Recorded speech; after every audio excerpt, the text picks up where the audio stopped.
Hello, friends. It's the Carnivore Rabbi here, as always, to meet, pray, and love. And I am delighted to have a very special guest, Tony Jones.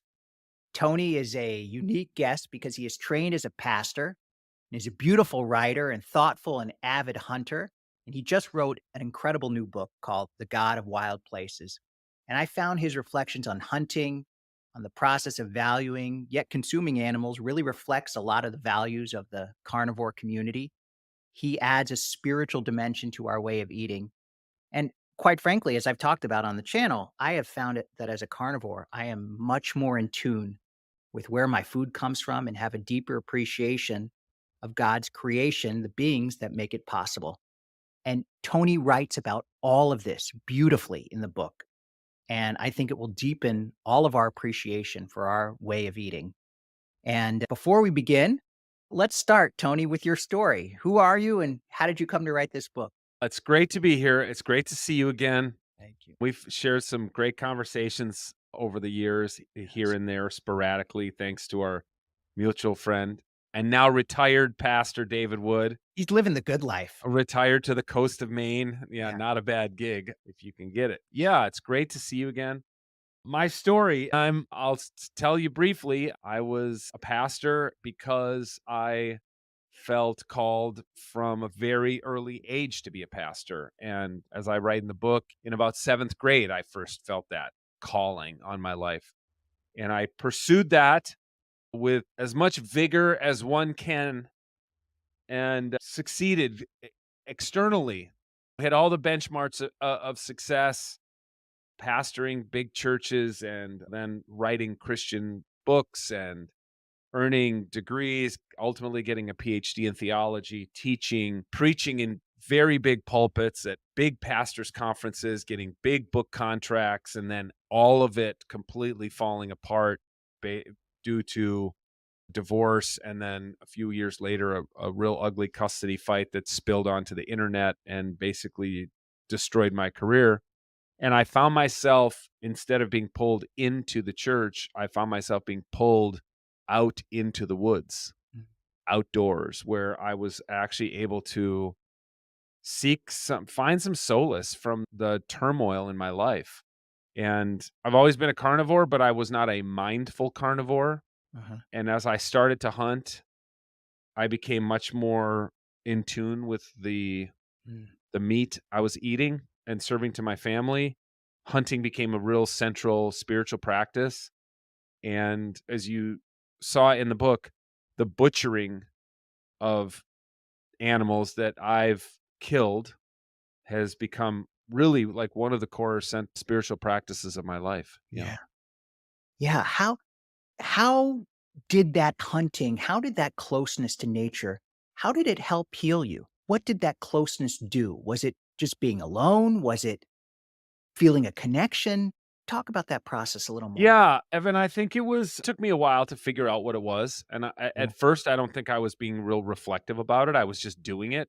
Right. 'Cause like I've already said, it rescued me from the pain of my own life and what was happening, and Yeah. as I sat down to write, I wrote this book over about 10 years, so I had a long time to reflect, "What is it about this?" Because and there's this you maybe run into this too, there's so much I wanna talk to you about because I wanna talk about sacrificial rituals and et cetera, but we'll see how much we can get to. Yeah. We may have to, continue this For conversation. sure. I think it was that one of the things, I'll say this, the regularized, patterned liturgies and spaces of organized religion over time became less reflective of my own internal life. Mm. My Mm. internal life was chaotic, it was messy, there was death, there was new life growing out of the compost of what had died. And the churches I was serving were very clean, suburban, reformed. In the Right. Reformed Christianity is different than Reformed Judaism, but Right. there actually is some overlap on the Venn diagram of the way we do our liturgies and how everything in our sanctuary was at right angles. And even I remember even the red carpeting that goes down the center aisle, the custodians on Saturday night would vacuum so that even the lines on the red carpeting were just perfectly Right. straight so that people would come in Sunday morning and everything felt the same. I remember one old lady telling me one time after I gave a talk at her church, she said, "Everything else in my life has changed. I want church to be the one thing that doesn't ever change." Yeah. I was like, Yeah, I think a lot of people think that way. Yeah. whatever gave you the Right. whoever led you to believe that this is the one institution in your life that won't change? But there was a lot of pressure in the church world to keep doing. I want to sing Yes. the same hymns that I sang as a Right. kid, and et cetera, et cetera. And my internal spiritual life was such a mess. And so I went out into the woods, and there's no right angles in the woods, and nothing's regular. Nothing happens on the time frame that I joke that we used to get in trouble at Tuesday morning staff meeting. If the Sunday service had gone over 58 minutes, we'd get a real talking to from the senior minister at staff meeting on Yeah. Tuesday morning. People get pissed if you go over an Right. hour. Right. Yeah. That's Yes. so that's where the word wild comes in. That's so good. That's Yeah, it's so just good. the Right. wild in the wild places, there's chaos. There's no right angles. And frankly, there's death everywhere. There's death everywhere. Yeah. There's trees. A tree has fallen Right. and died because it Right. didn't survive a windstorm. Right. And out of that tree, out of that composting dead tree is what do you see when you get down on your knees and you dig around in it? A billion insects and Yeah. moss growing and sprouts of new trees growing up Yes. with it from the humus of the dead. And that was my life. My life had been this kind of beautiful, aesthetically pleasing forest, as I write about in the book. And then, just like on some land that my family owns, a tornado swept through it and knocked everything down, and it wasn't pretty in a conventional sense anymore. But of course, these are natural processes in forests, is that fires or tornadoes rip through them, knock everything down, and then the forest regenerates and grows in incredible ways. And in fact, new, better, more vibrant life comes where the old growth forest gets knocked down. And then the last thing I'll say is this: I don't know about where you live, but around here, if you walk around in the woods of northern Minnesota, it won't take you too long till you see the picked clean rib cage of a deer was eaten by coyotes and then feasted upon by turkey vultures and bald eagles and all sorts of little critters down to insects and Right. microbes. And that deer, of course, that rib cage of that deer represents death, but it also represented life to a whole host of other creatures. Yeah. You just don't. This is I make this joke that in the book, that back in the day, it was people like you and me who used to do the killing and the butchering. It was the Right. priest, it was the Clerk. clergy class who did it. And then I make this joke that like when I was on staff at this big church, one of my jobs as an associate pastor was to line up the menagerie of live animals to come in for the Christmas Eve pageant, the camel and the donkey, and the Yeah. farmer walks them through and all the kids ooh and on. Now I look back and think, we probably if we would have butchered one of those animals at the front of the You church, shocked people. Yeah. Wake them up. they I would mean, have gone screaming for the exit 7. that's what's so powerful to me, and I think the we live such sanitized lives. I mean, most people, you go to Yes. the grocery store, you buy meat, it's all packaged up. We have no idea where it came from. We put it in a grill. We just it's everything's done for us.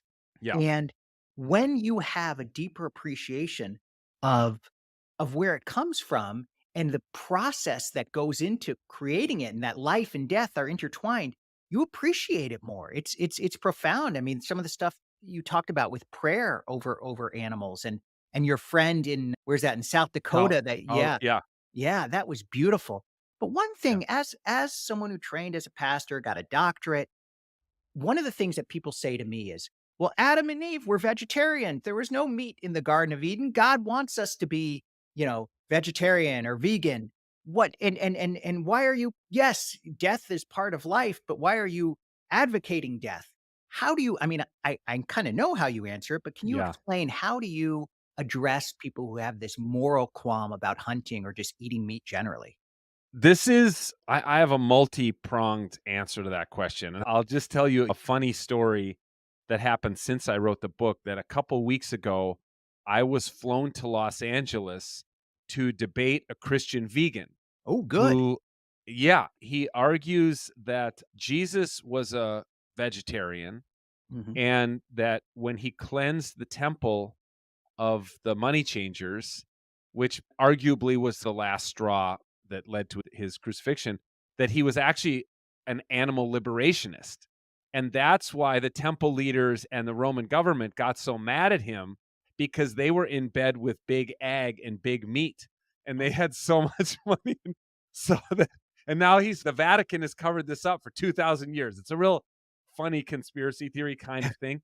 But I think there's a few things. First of all, at a general level, and I'm interested in your thoughts on this too.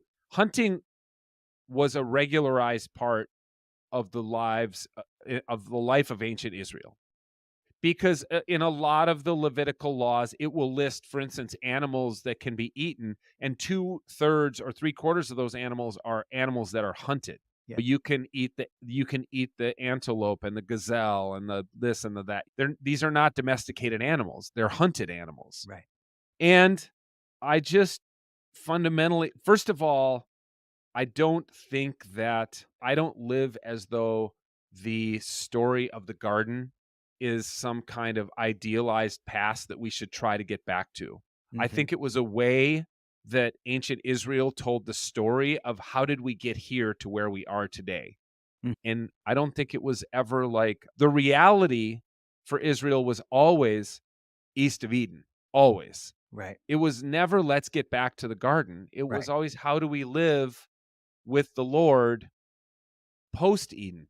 Right. We live in the world as it is, and that's our challenge is to make it closer to what God desires, but we're not returning to some, mystical paradise. Even if you go back to I deal with this is in the book is like the story of Cain and Abel or the first thing Noah does. These are even like the primordial kind of non-historical what I call theopoetic Mhm. stories, pre-Abrahamic stories that are mythopoetic than they are historical.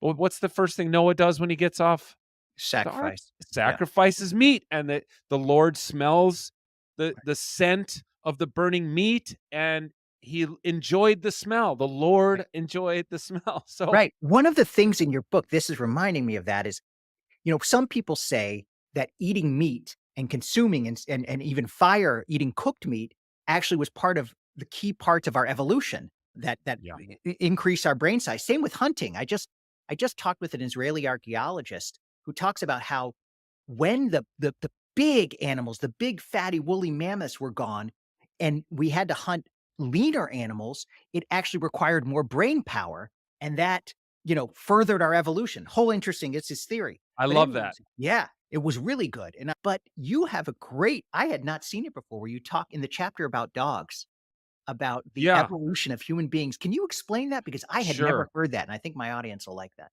Yeah, first of all, it seems that about 25,000 years ago, we outcompeted the Neanderthals.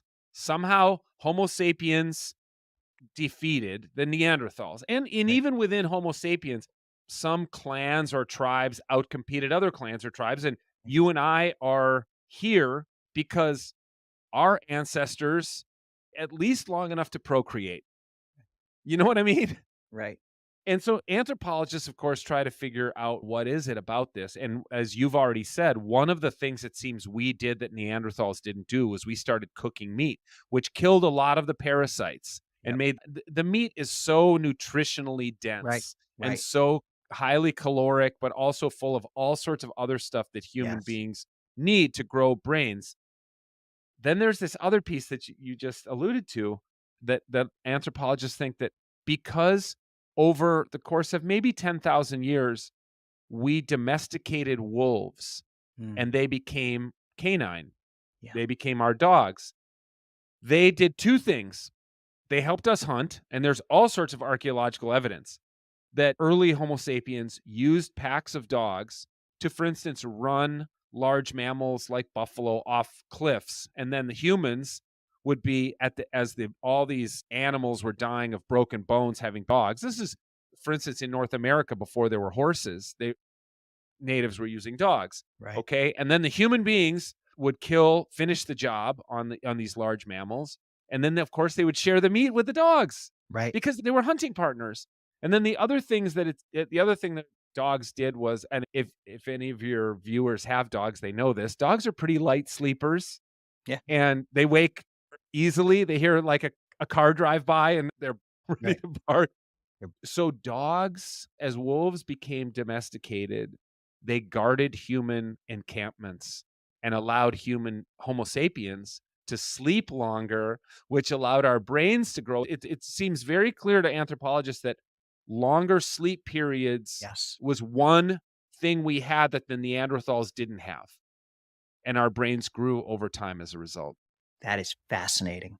That is yeah, I mean, and, you know, one of the things people say about the agricultural revolution when people started eating much more grains, that our brain size actually decreased and our jaws got much weaker. That Yes. yeah, I mean, this is one of the beautiful things about the hunter-gatherer period.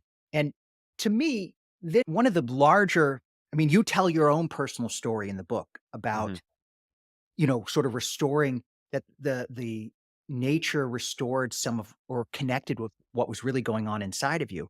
And I think even on a broader scale, this is partly why the book is so good and so widely appealing is we are becoming more and more rote. I mean, even with AI, everything sort of has to fit in a box, you know, Mhm. in life. And so, but that's not how we're built. That's not how, you know, that's not how we evolved. I mean, most of our life we were hunter-gatherers, we were in the wild. And so there is a huge part inside of us that Yeah. yearns for this. And there's a spirituality to it that I think so many people, more and more people are missing because even 40 years ago, people had more outside time. I mean, it's really the last 10 years and smartphones that we're just so we're so protected.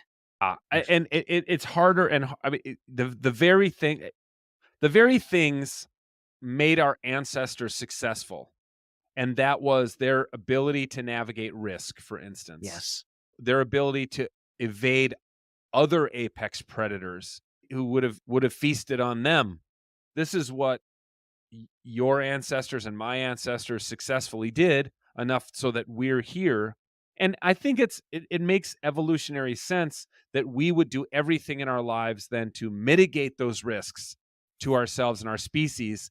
And I heard today on NPR as I was driving around that the Biden administration is now, there's a new rule that every vehicle manufactured 2029 and after has to have an automatic braking system. Pretty soon we're going to be driving cars that have like just giant airbags always deployed around the It cars.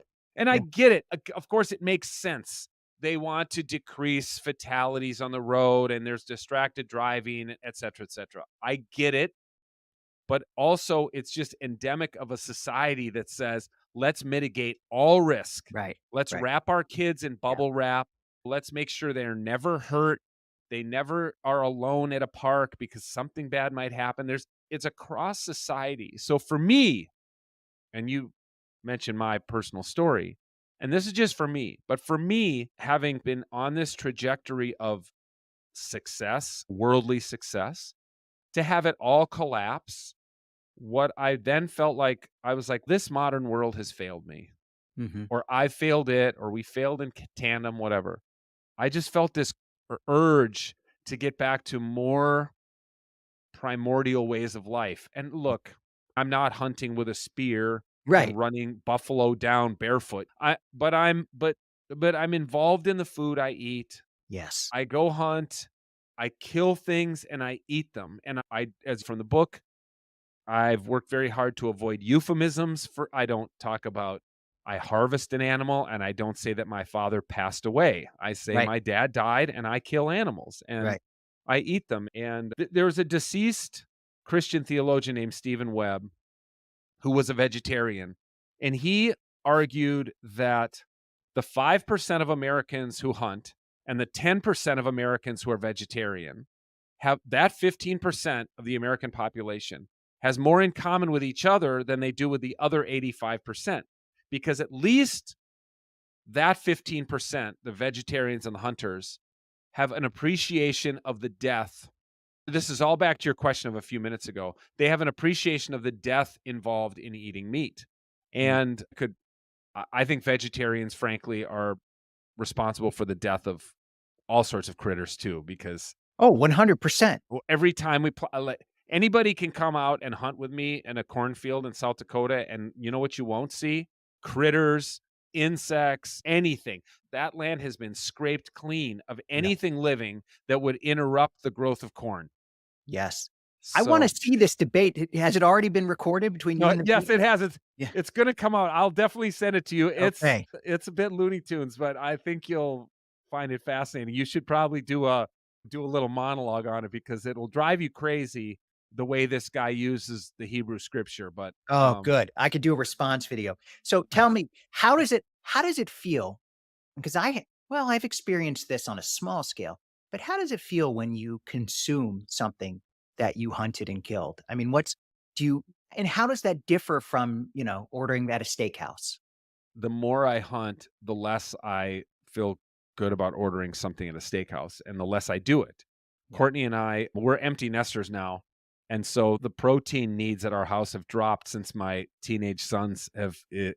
left for college and are on college dining plans. But I love it. I love every part of it. The butchering of a deer has become like one of the central spiritual practices of my life, which I would not have said 10 years ago, Right. because then the consumption of that meat it's so meaningful, and it does taste different because an animal that lives in the wild is not like a cow that's raised on grass and finished with corn and marbled just a certain amount of way and graded prime or choice by the US government. It's a wilder experience and it tastes a bit wilder. And that's for a modern taste buds. I think that takes some getting used to for people, but I take great care in how I cook it. I'm very thankful to the animal for its gift, for the gift of the That's right. deer, for the gift of the pheasant, and frankly, even when I do eat domesticated meat, for the gift of the cow. I did buy a quarter beef from a farmer in South Dakota whom I know. I hunt on his land. I know how he raises his cattle.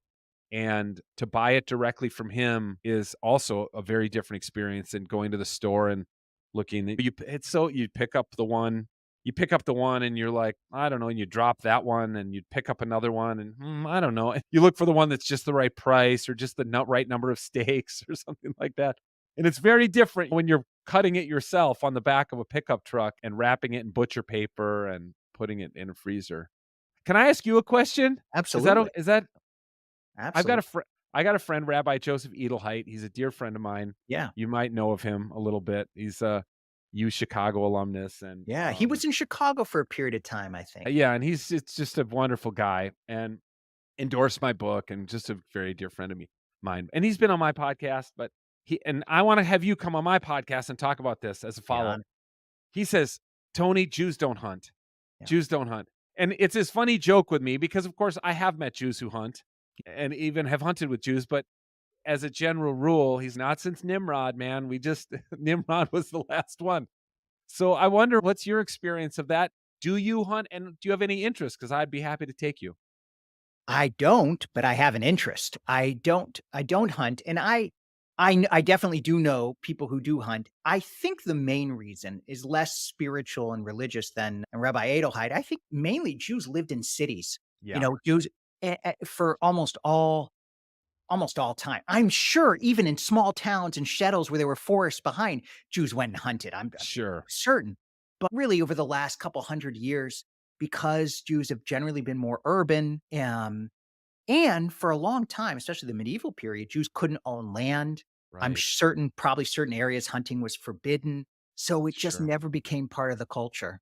Yeah. But I might take you up on that I because would love to take yeah, you out. Yeah, yeah. it really that sense of I mean, I as a carnivore, I had such a deeper now appreciation of where the food I come where my food comes from. I generally buy all my meat from this one farm in Wisconsin, Oh, and that feels so much better. You know, yeah, when you're a vegan or vegetarian or eating processed food, it comes from 100 different countries that are all part of the supply chain that are making your right. food together. And to think that's better for the environment than knowing exactly where your food comes from. Yeah, But I agree. I want you to reflect on a powerful quote you had in the book that I just it hit me. The central paradox of hunting is the painful paradox of life itself. Some of us lived because others died, writes Mary Zeiss.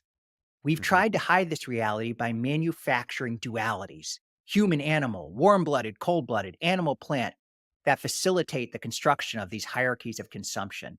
And then you write, but those dualities collapse and the hierarchies fall like a house of cards the moment that a consumer becomes the consumed. I love that. Hmm. What yeah. To me, the the sense of all this is we think of life and death, animal, powerful, unpowerful. But when we're there, as you described, we also die and we're also consumed by other animals and then we're Right. we're consumed by the dirt. You talk about has this affected your spirituality? I mean, as Oh, yeah. someone who was classically trained in the sort of classical Christian pastoral tradition, how has this changed the way you view God, you view creation? Yeah, yeah, that's a great question. One of the things about Christianity that I think is different from Judaism is that in Christianity, at least the way I was raised in it, there was a lot of emphasis on the afterlife. Hmm. And when you die, you're going to spend an eternity with God in heaven. It's going to be glorious and blissful existence forever and ever. And so there was just so much emphasis on that. And it's yeah, live a good life now and don't have sex with your girlfriend when you're in high school and don't smoke weed or whatever, but mainly make sure you're saved so you go to heaven when you die. That was the Yeah. main emphasis. And as I became more theologically educated and historically educated, I realized that I definitely did not come from Judaism because Right. Judaism seems to me a much more earthy religion with an earthy God who wrestles people in the middle of the night and Moses sees the Lord's backside. But this is a God who's a pillar of fire and cloud is not pure imitation. It became clear to me that this emphasis in Christianity is Platonic. Yeah. It's Re- Platonic dualism that yeah. spirit is good and material is bad, Yeah. and that God is pure spirit and we're souls, immaterial, eternal souls trapped in flesh. And Yeah. that's not Judaism, No. that's Platonism. Yeah. And that even our great rabbi, Jesus of Nazareth, was very human and was not but this was a huge debate in the early church because all these Hellenists were converting to Christianity and they really had a hard time swallowing this idea that God became human. How could a God become flesh? Flesh is bad. Right. And it was a debate on and on. A lot of the Gnostic sects in early Christianity denied the true humanity of Jesus. And the church, early church, argued and argued to try to maintain Jesus was fully human as well as fully divine. My whole in Christianity and now past Christianity or post Christianity is one of being much more interested in the this existence, this fleshy, earthy existence, and it's it's somewhat absurd that we eat other animals to Mm. survive. On the face of it, I Right. guess God could have set it up differently. Right. You could assume that there would be another way to have an intelligent life form that could live without eating other animals and even eating other plants. I think Captain Kirk and the Enterprise visited planets where they didn't have to eat other things Right. in the on Star Trek. And but this is it, like you already said, this is where we live now. So that the chapter you're quoting from is on predator and Yes. prey, and Yes. that cycle, the cycle of predation, which Yeah. is absurd. It's absurd, and yet it's the world we live in. And I never once heard a sermon on what it means to be an apex predator like human Yeah. beings, or what it means to be the most invasive species on this planet, 8 billion of us and growing, and mowing down, extirpating other species at a breakneck pace to make more room for ourselves and mow down more forests so that we can have more parking lots. So Yeah. I just that was my journey, was saying I'm interested in investigating what it means to be really human. I'm going to stop looking up and out for some kind of escape to some immaterial divinity who lives out there somewhere. And I'm going to be much more focused on what this actual existence is like in this life. Yeah. Yeah. It's beautiful. Yeah, it reminded me there's a wonderful book, you maybe read it, it's by Lear Keith called The Vegetarian Myth, and Mm, she talks it talks about this yeah. cycle, predator and prey, and she has a really interesting argument. She says, "Maybe the plants, in a sense, are the predator, and we're the prey with the agricultural Ultimately, revolution." Like, yeah. because they live off of us, when we so it's a Right. great, very interesting argument. I mean, No, I like she that. yeah, yeah, yeah. And as you already said, Yeah, if when we go back into the dirt, yeah. they really do live off of us. Exactly, Yeah. exactly. So, and one could argue that the more I mean, this is not the book, but one could argue the more plants and vegetation and move away from hunter-gatherer, the sooner we die. I mean, that's a whole Yeah. nother I mean, Yeah. not Yeah. with our medical technologies, but anyways, Tony, this has been such a joy. Everybody, I highly recommend this book.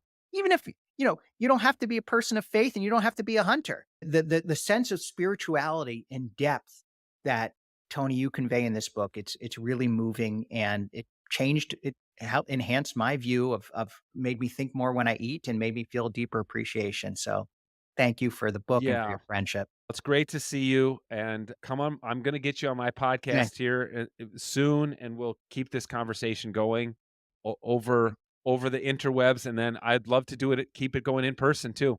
absolutely. Okay.